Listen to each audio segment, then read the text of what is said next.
Section 1. You will hear two flatmates, Tom and Richard, talking about their new flatmate who has just moved in the week before. First, you have some time to look at questions 1 to 6.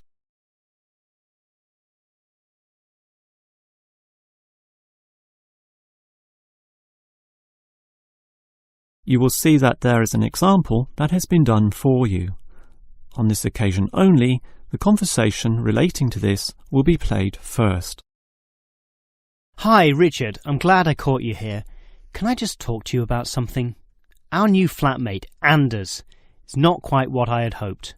I was wondering if you shared my concerns about some of his behaviour.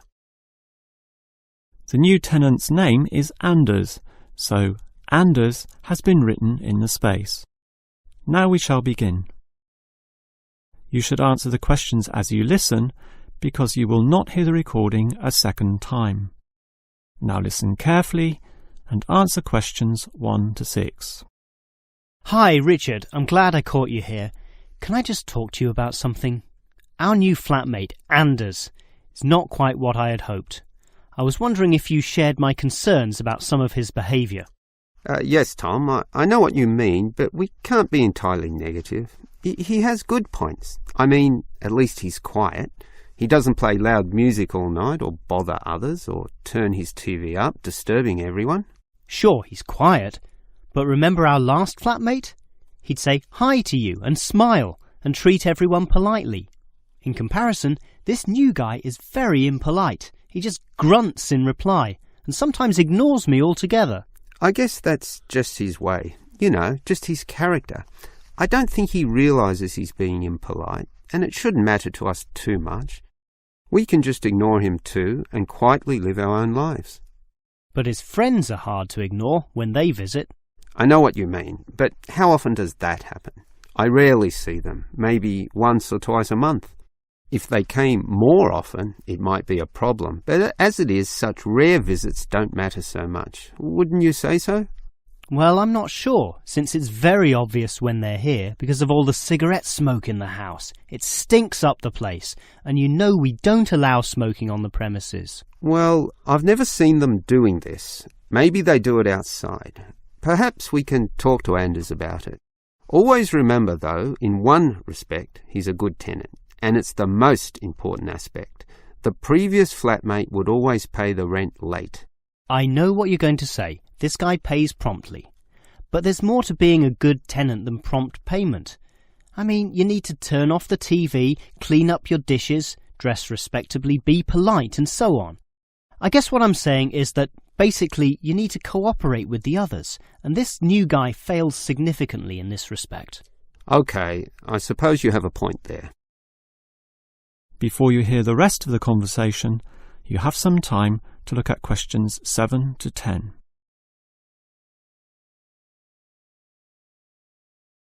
Now listen and answer questions 7 to 10.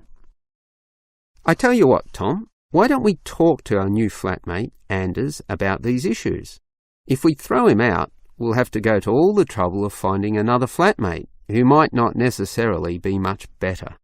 So, let's give the current guy a chance. Here, I've got a piece of paper, so let's make a short list of issues to discuss with him. Get it out into the open. Sure, we'll give him one more chance.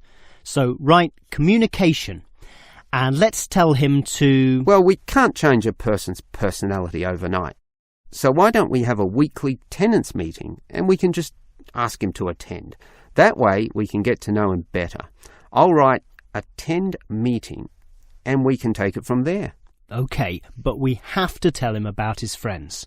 They can't just do whatever they want. Write a heading friends, and then write don't smoke anywhere, inside or outside. Well, instead of being so direct and possibly causing offence, I'll just write follow rules, and verbally mention the rules. TV off by 10 p.m, no loud music or bad behaviour, including smoking. OK, do that, but I still think we need to specifically mention that last issue. You know how I can't stand the habit. So I'd like this to be another and separate point. Cigarettes, strictly forbidden. And it's important to include the strictly here. We can't pussyfoot around too much. Sometimes directness is necessary. OK, I'll write that. Forbidden. OK. And what about cleaning duties? Anders is a little too relaxed about that. Dishes are sometimes not washed, dirty teacups are left around the place, and so on. So, right, must do better. Yeah, again, Tom, he might take that personally and it could cause a scene. I'd rather be general. I'll write must be done and I'll tell him that that's for everyone, not just him. OK? OK, as long as he gets the message. That is the end of section 1. You now have half a minute to check your answers.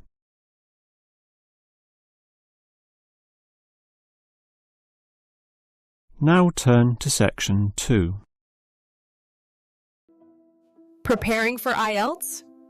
Still practicing on paper, but planning to take the computer-based test? At IELTS1stopcbt.com, you can practice listening and reading in the exact computer-based format. Experience the timer, the screens, and the tools, just like the real exam. Get used to computer navigation and time management. Improve your speed and accuracy. Practice anywhere, anytime, on your device. Join thousands of students who are practicing smarter, not harder. Visit IELTS1stopcbt.com. Section 2. You will hear a first aid officer talking to a group of factory workers about emergency first aid. First, you have some time to look at questions 11 to 17.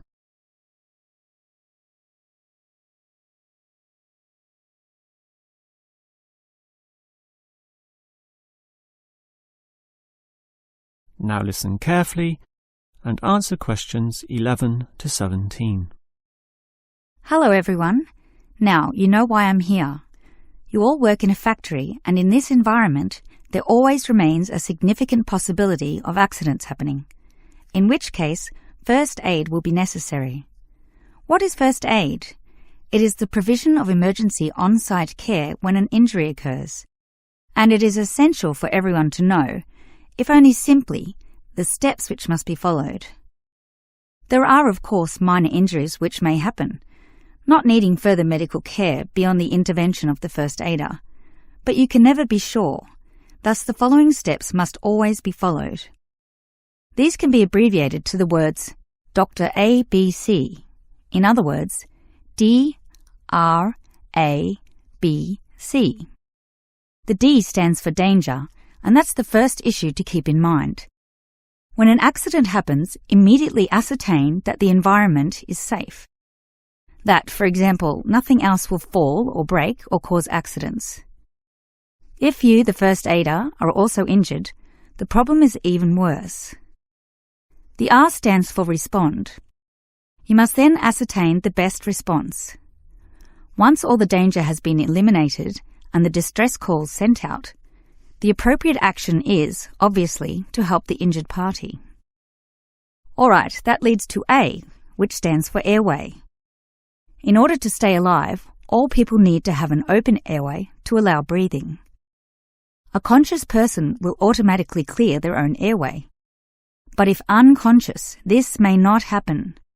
The brain is stopped or hindered from properly directing the body, and, obviously, in the worst case, death can result. For this reason, the injured person is normally put into the recovery position. Placed on the side, tilting the head back and ensuring that there are no blockages in the mouth. To free any such blockages, the back can be slapped or the chest compressed, allowing anything to be spat out. Now that the airway is free, check for B, or breathing. If breathing is not happening or is irregular, the first aider may have to assist with what is technically known as cardiopulmonary resuscitation, or more commonly, CPR. This involves breathing for the patient through mouth-to-mouth contact, while periodically massaging the heart through compressions to the chest. This combination allows blood and oxygen to flow around the body, keeping the patient alive, hopefully until medics, such as doctors, advanced first aiders, or ambulance staff arrive. Before you hear the rest of the talk, you have some time to look at questions 18 to 20.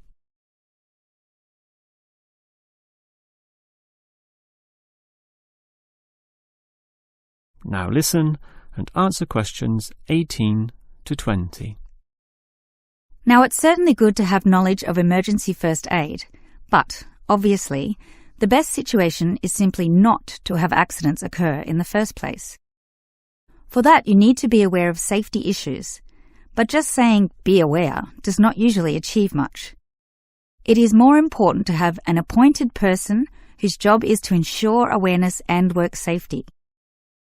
Safety inspections would obviously be part of their job, whereby they can make sure, for example, that the first aid boxes are fully equipped.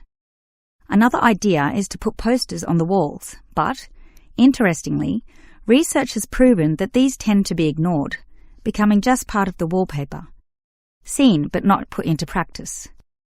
It is much better if everyone is just instilled to not be reckless, that is, to not rush into situations without thinking about the possibility of accidents.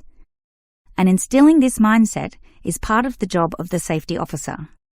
Some other suggestions are ongoing first aid training and no accident reward or star systems. These have had some success, but nothing beats a regular meeting, say once a month, in which the subject of safety is brought to the attention of everyone, and any outstanding issues related to this are thoroughly discussed. That is the end of section 2. You now have half a minute to check your answers.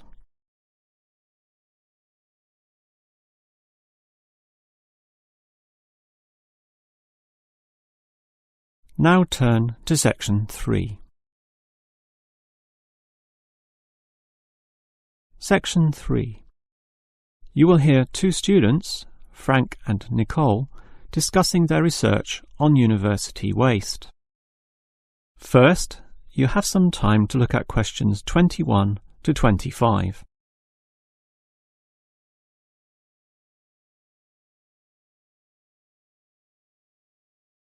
Now listen carefully and answer questions 21 to 25. Hi, Nicole. As you know, we've got to decide on the best ways this university can reduce its waste. You inspected the eastern campus and I did the western buildings. Did you do all the interviews as well? Yes, I interviewed all the staff, who made some good observations, and I interviewed some of the students. The students said little that was interesting. They don't seem to care that much. It was the cleaners, surprisingly, who revealed the most relevant facts. That's not surprising to me. They empty all the bins, so they see the waste firsthand, whereas the staff just throw things away without thinking. What item was most commonly disposed of? Well, it really depended on where I interviewed. In the cafeteria precinct, obviously paper plates and cups were thrown away all over the place. There was almost no attempt at recycling. However, across the university in general, it was paper copying that filled up most bins, far more than plastic or other forms of waste. Do people care about this, then? Well, some do, if you can believe them. I must have interviewed about 30% of customers in the cafeteria, and the results were mixed. Out of all the people I interviewed, well over half, maybe about 55% of them, were quite honest about it, telling me that they had little concern. The other fraction, 45%, were more troubled. Yes, but do they do anything about it? Surprisingly, quite a significant percentage do something, even if they aren't particularly concerned. I mean, small things. About 10% bring their own cups to the cafeteria, for example, and at least 1/3 said they use recycling bins. So, in total, it's an equal split between those who do something or those who don't. So why do so many people remain inactive, particularly over an issue they should care about more? I think they do care, and many of them are prepared to do something. Obviously, there's an element of laziness, but I'd say that it's relatively small. If they knew what to do, and if stringent systems existed, or if the importance of this was made clearer to them, I'm sure you'd see a much larger percentage of people actively working towards helping our environment. Well, there's cause for optimism at least. Before you hear the rest of the conversation, you have some time to look at questions 26 to 30.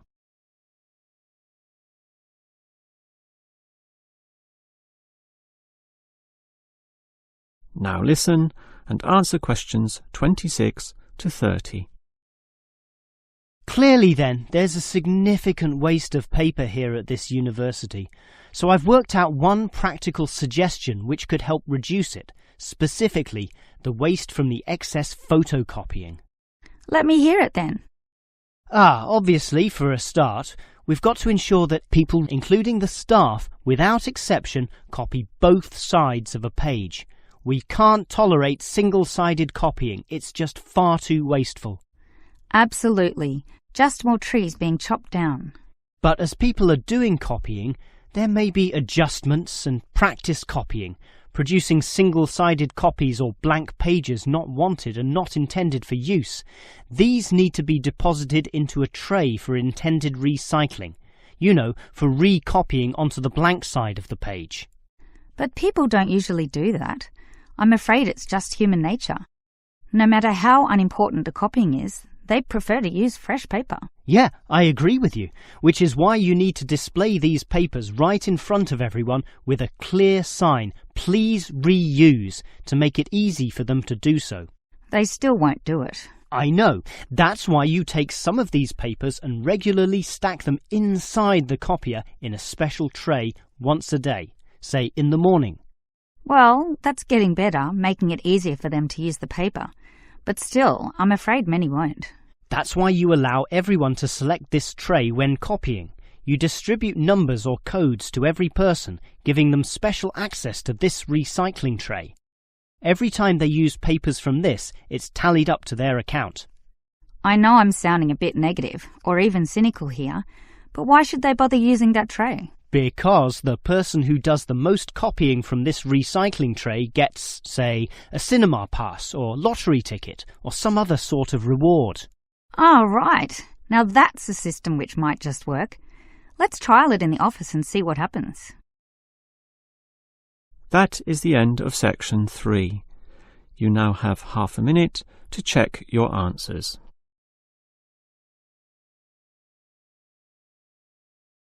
Now turn to section 4.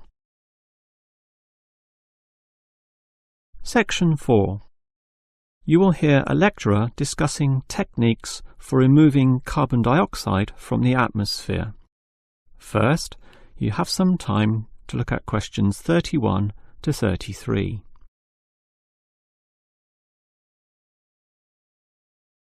Now listen carefully and answer questions 31 to 33. We all know about the role of carbon dioxide in causing global warming. Obviously, society needs to reduce the release of carbon dioxide, otherwise known as CO2. This gas comes from the burning of fossil fuels, such as coal and oil, and it is virtually impossible for society to prevent or even limit such activity. Our need for energy and power is just too great.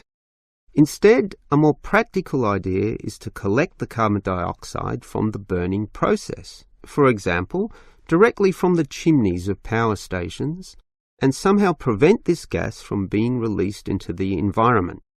To do that, you need to store it somehow, and that has to be essentially forever. It is perhaps for this reason that many believe that, rather than storing the carbon dioxide as a gas, it is better to react it with metal oxides, such as magnesium or calcium, which results in the formation of a hard carbonate material. The gas is, in effect, turned into a stable and unreactive solid, which can simply be dumped anywhere. This process actually occurs naturally, although very, very slowly, and is one cause of the surface limestone in the world. But this slow reaction speed is the problem. Even when enhancing this process through high temperature and pressure, or pre-treatment of the mineral, it is still far too slow to be economical. One other technique which has been suggested is to pump the gas to the bottom of the ocean, where it would react with compounds in the seawater, forming carbonic acid. However, this alternative has now been ruled out. The CO2 may be removed from the atmosphere, but the high oceanic acidity which would result raises its own set of problems, mostly with all the delicate life and the intricate food chains in the seawater, some on which we ourselves depend, and that's something which no one wants to experiment with. Before you hear the rest of the lecture, you have some time to look at questions 34 to 40.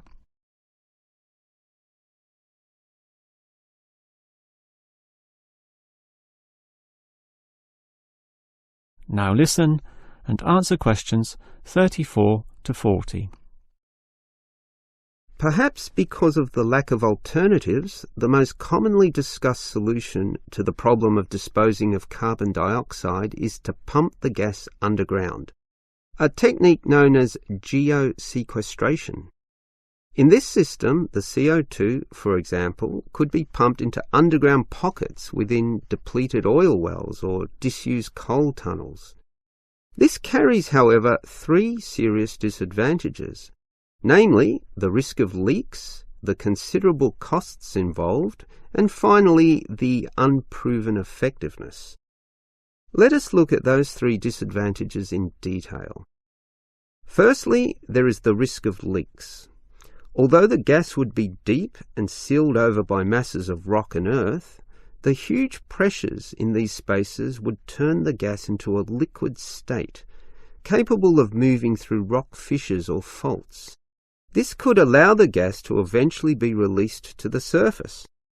Since CO2 is heavier than air, and thus pushes oxygen aside, such leaks could result in the suffocation of thousands or tens of thousands of people, certainly not a consequence to be taken lightly. Natural CO2 leakage from volcanic buildup has already witnessed such deadly events. The other problem of geosequestration is the cost. The time and effort spent on materials and construction, primarily the pipework through which the gas would travel, does not come cheaply. So, if this system were to be implemented in, say, coal-fired power plants, the extra cost would have to be paid by the electricity user, whose bills would almost double as a consequence. Few people are prepared to pay this much simply to make a small dent on the effects of global warming. And this leads to the final problem. The most basic question is whether geosequestration actually reduces global warming. The problem here is that the energy needed to create and drive the sequestration process would require approximately a quarter of a coal-fired electricity plant's output. In other words, the plant would have to burn 1/4 more of its coal just to account for the sequestration of the carbon dioxide.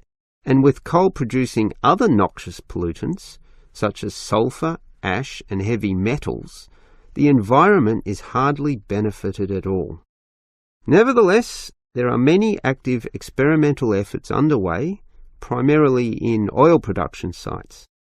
These are small, but intensively monitored and analysed. All we can say now is that the jury is still out on whether underground carbon storage will one day be feasible. That is the end of section 4. You now have half a minute to check your answers.